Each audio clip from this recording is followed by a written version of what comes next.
あれを引き起こした原因を調査したところ、内部の者の手引きとしか思えない痕跡が発見された。まさか。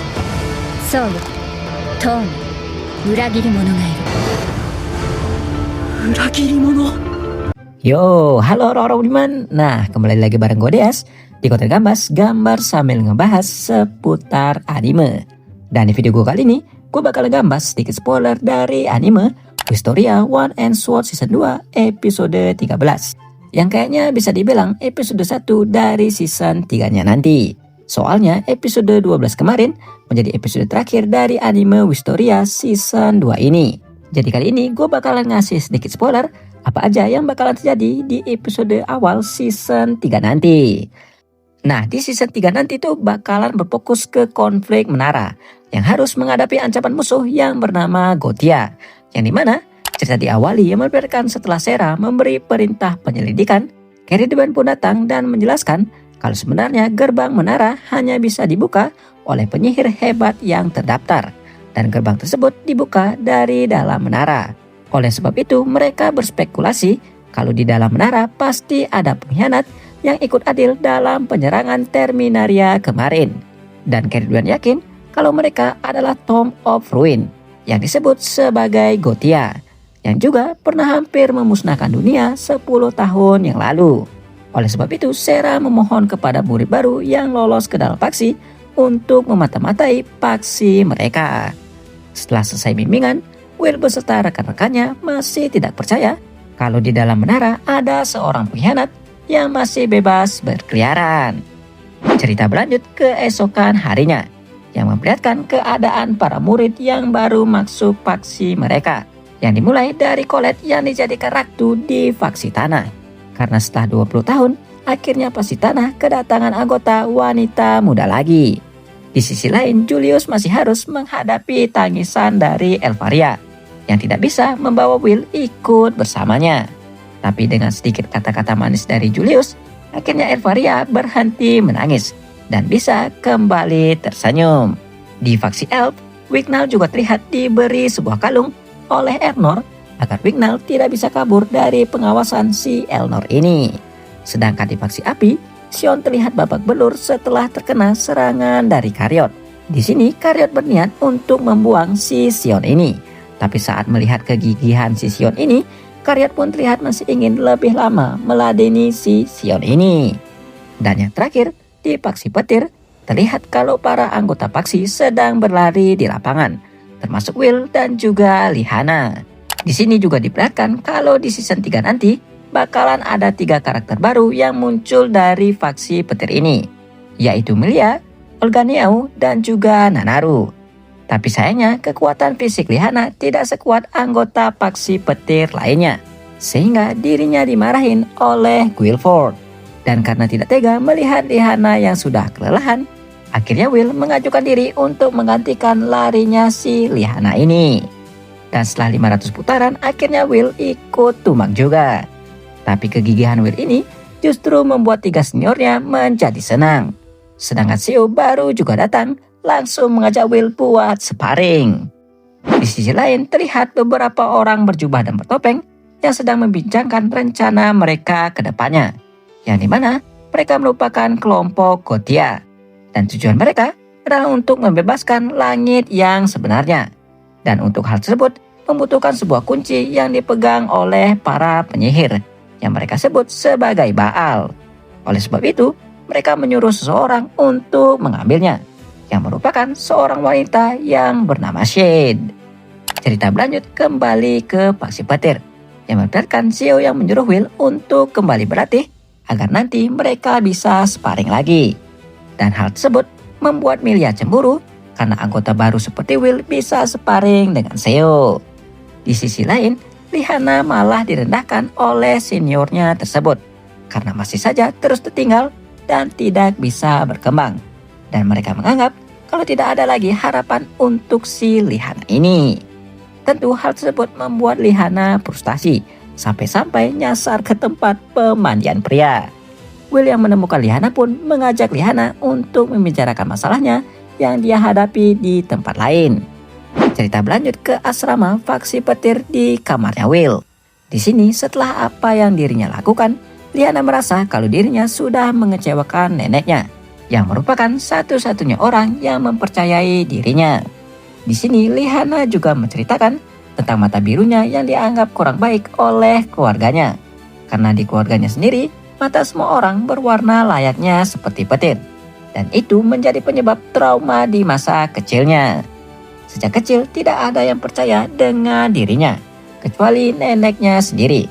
Dan neneknya selalu meyakinkan dirinya kalau dirinya akan mampu menjadi kesatria hebat seperti Roshi. Di sini Liana juga menunjukkan kalung jimatnya kepada Will. Di sini Liana menceritakan kalau jimat tersebut dimaksudkan untuk membawa kedamaian bagi seorang kesatria. Dan mereka yang menyandang nama Owen Zeus selalu memakainya dan terus menyalurkan energi magis ke dalamnya. Sehingga mereka bisa menemui sumpah mereka sebagai kesatria yang terhormat. Setelah mendengar cerita dari Liana ini, Will pun memberi Liana tips untuk latihan berlarinya. Dan Will juga menyadari kalau tujuan latihan tersebut adalah ingin melihat apa yang mereka pilih setelah mereka hancur. Dan setelah sedikit kata-kata motivasi dan pujian dari Will, akhirnya Liana bisa percaya diri lagi. Dan benar saja, keesokan harinya Liana akhirnya bisa mengimbangi lari dari senior-seniornya. Dan kegigihan dari Liana ini membuat seniornya dan juga Guilford menjadi senang. Cerita berlanjut ke 3 hari kemudian, yang dimana di sini terlihat kalau Will dan juga Liana sedang disuruh untuk berbelanja. Dan tanpa sengaja, Will bertemu lagi dengan Creutz. Dan Creutz pun langsung mengajak Will untuk datang ke laboratoriumnya. Dan dirinya berniat untuk membedah si Will ini. Melihat hal tersebut, Liana langsung menghentikan rencana gila dari Creutz ini. Dan tak lama setelah kejadian tersebut, Will juga bertemu dengan Julius yang sedang melakukan tugas yang sama juga. Dan saat itu juga, Will berterima kasih kepada Julius ini. Karena berkat bantuan Julius ini, Will akhirnya bisa masuk ke dalam paksi petir. Scene berpindah ke bar milik Gina. Di sini, Will beserta rekan-rekannya berkumpul di sana untuk saling berbagi informasi yang mereka dapatkan dari masing-masing paksi mereka. Tapi sayangnya, mereka tidak bisa menemukan aktivitas mencurigakan dari paksi mereka. Termasuk Mike dan juga Emma yang bergabung ke dalam paksi angin dan juga kegelapan. Yang dimana mereka juga tidak menemukan hal yang mencurigakan di paksi mereka. Dan di sini, Will sempat bertanya kepada Colette kenapa Julius belum datang juga. Dan siapa sangka ternyata Julius terlibat dalam pertempuran yang membuat dirinya berubah menjadi donat. Keesokan harinya, orang-orang terlihat terkejut saat menemukan tubuh Julius yang sudah terbujur kaku bersimbah darah, termasuk Will dan juga rekan-rekannya. Dan mereka bertanya-tanya apakah hal tersebut adalah ulah dari Gothia. Dan di sini ada sebuah detail kecil yang dimana Will menyadari kalau Julius meninggalkan sihir burung esnya. Di sini, Colette sempat menyalahkan dirinya karena menyuruh Julius untuk berkumpul di tempatnya Gina. Setelah kejadian tersebut, akhirnya mereka memutuskan kembali ke paksi mereka masing-masing. Tapi Will dan juga Liana justru kembali ke tempat tubuh Julius ditemukan. Karena Will ingin memeriksa sesuatu. Dan dengan bantuan Kiki, Will menemukan sebuah serpihan es. Dan Will tahu kalau yang menyerang Julius menggunakan dark magic. Dan pelakunya adalah orang yang mengenal Julius. Will mengetahuinya karena mendengar percakapan Hagmake tadi pagi. Dan dirinya juga berpikir kalau Julius pasti diserang dari jarak yang sangat dekat. Sehingga dirinya tidak sempat memasang penghalang tepat waktu. Tapi hal tersebut masih sebuah kemungkinan. Oleh sebab itu, dirinya ingin bertanya kepada Lunais dan juga Jorua. Apakah ada sesuatu yang berbeda dari Julius sebelum diserang? Dan saat ingin pergi, Will menyadari kalau ada seseorang yang sedang mengawasi dirinya. Dan orang berjubah terlihat sedang mengawasi Will dan juga Liana dari atas gedung. Di tengah perjalanan, Will mendengar percakapan antara Charles dan beberapa orang yang ingin mengetahui informasi tentang kejadian yang menimpa si Julius ini. Tapi sayangnya, Charles tidak bisa memberikan informasi apapun karena ada perintah untuk tidak membicarakan semua hal yang berkaitan dengan kejadian tersebut. Singkat cerita, Will pun akhirnya bertemu dengan Lunais dan juga Jorua. Dan Will langsung bertanya kepada mereka berdua tentang apa yang dilakukan Julius kemarin. Di sini Lunais dan juga Jorua menjawab kalau sebelum meninggalkan menara, Julius masih bersikap seperti biasanya. Dan bahkan Julius ingin menraktir mereka berdua minum di tempat Gina. Dan dari cerita mereka, akhirnya Will tahu kalau Julius diserang saat menuju ke tempatnya Gina. Dan Will juga sempat bertanya sesuatu lagi. Dan pertanyaan tersebut mengarah ke kondisi seorang penyihir. Dan tak lama setelah itu, Lihana menghubungi Will dan memberitahu Will kalau dirinya sudah menangkap seseorang yang diduga menjadi dalang dari pembunuhan si Julius ini. Singkat cerita, malam pun telah tiba. Will dan Lihana pun akhirnya pergi untuk bertemu dengan Emma. Emma di sini menjelaskan kalau dirinya sedang melakukan tugas dari faksi. Dan bunga yang dia bawa yang disebut sebagai bunga Beledors dirinya petik dari dungeon. Tapi di sini Will langsung mengatakan kalau Emma mengidap floral phagia yang merupakan kondisi yang membuat kulit melepuh dan menyebabkan kecambah tumbuh dari tubuh saat menyentuh bunga tertentu. Dan Will mendapatkan informasi tersebut dari Lunais dan juga Jorua. Dan karena Emma serta Julius sama-sama dari keluarga bangsawan, jadi mereka pasti sudah mengenal satu sama lain. Dan Julius adalah orang yang pertama yang melihat ada yang tidak beres dengan si Emma ini saat di starta pertama. Oleh sebab itu, Julius berpikir ingin menghampiri Emma ini sebelum menuju tempatnya Gina. Tentu hal tersebut membuat Emma langsung bingung dan membantah kalau bukan dirinya yang membunuh si Julius ini. Tapi sayangnya, burung es yang ditinggalkan Julius tidak terbang di atas kepala Emma, yang dimana dengan kekuatan terakhirnya, Julius memanggil AS Guardian dan memberi perintah untuk terbang di atas pelaku. Dan benar saja, Emma di sini langsung berubah kepribadian dan langsung menyerang Will dan juga Lihana menggunakan dark magic. Di sini, Will dan Lihana tahu kalau Emma pasti sedang dikendalikan oleh orang lain. Dan benar saja, orang yang mengendalikan Emma langsung muncul, yaitu Shade dari grup Gothia. Ya, kira-kira begitulah sedikit spoiler episode 13 atau episode 1 season 3 nanti. Jadi di season 3 nanti grup Gothia udah mulai bergerak. Dan yang menjadi korban pertama mereka adalah Julius. Jadi ini mirip ya kayak season 2 kemarin. Yang dimana awal-awal episode kita disuguhi donat dari Wagner Sensei. Dan nanti di awal-awal episode season 3-nya kita juga bakalan disuguhin donat dari Julius. Kira-kira nasib Julius bakalan sama nggak ya dengan Wagner Sensei yang dapat plot armor? Ya kita tunggu aja nanti pas season 3-nya udah tayang.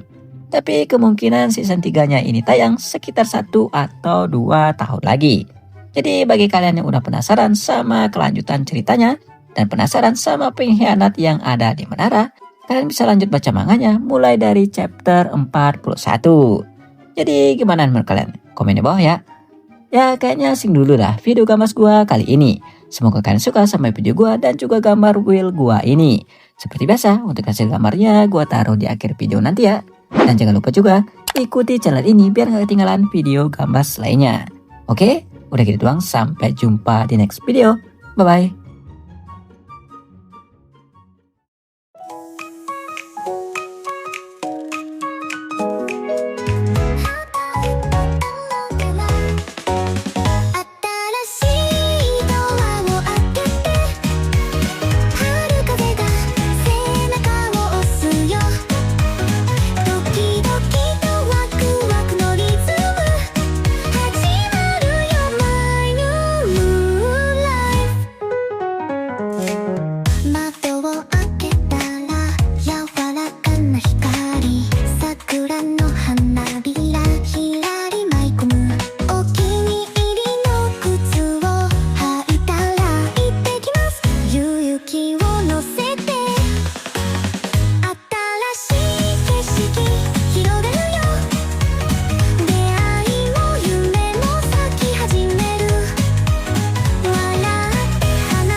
自信が芽生えてく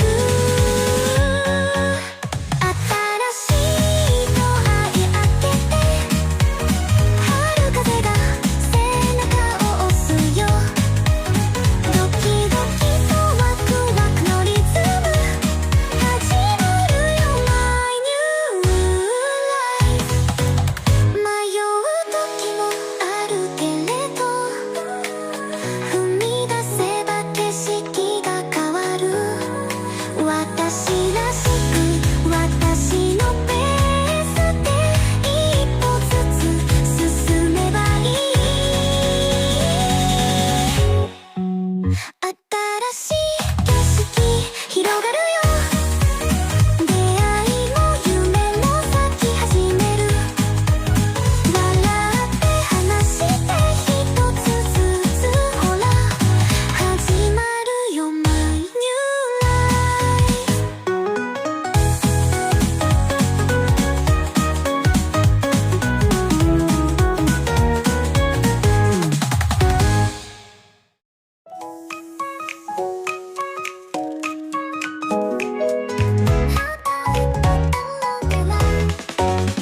新しいドアを開けて春風が背中を押すよドキドキとワクワクのリズム始まるよ My new life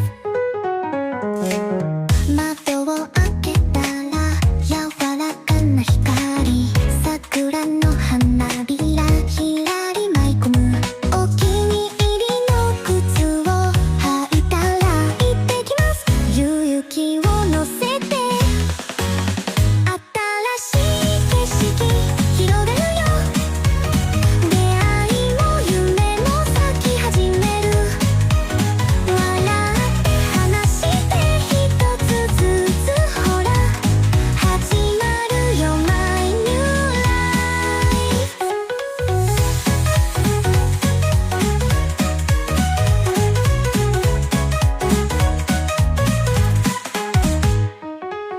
駅まで続く日だまりの道ちょっと背伸びで歩いてく初めて交わすおはように小さな自信が芽生えてく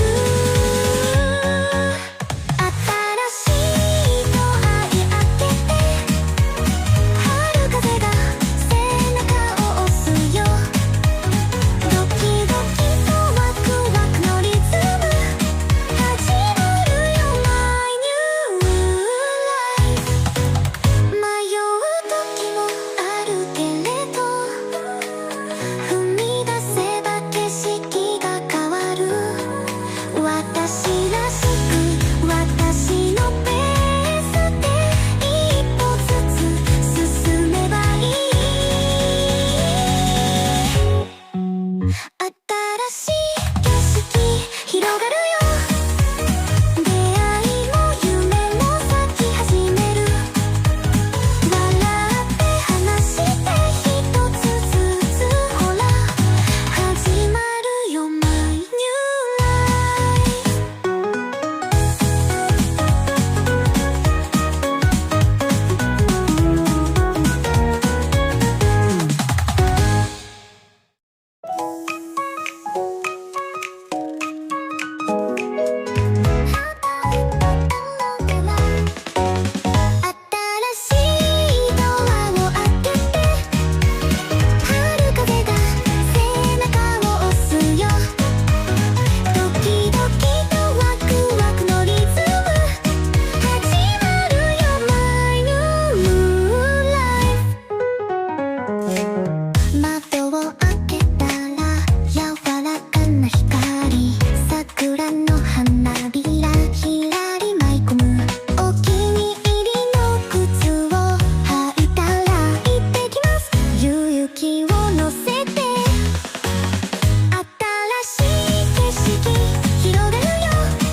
くひだまり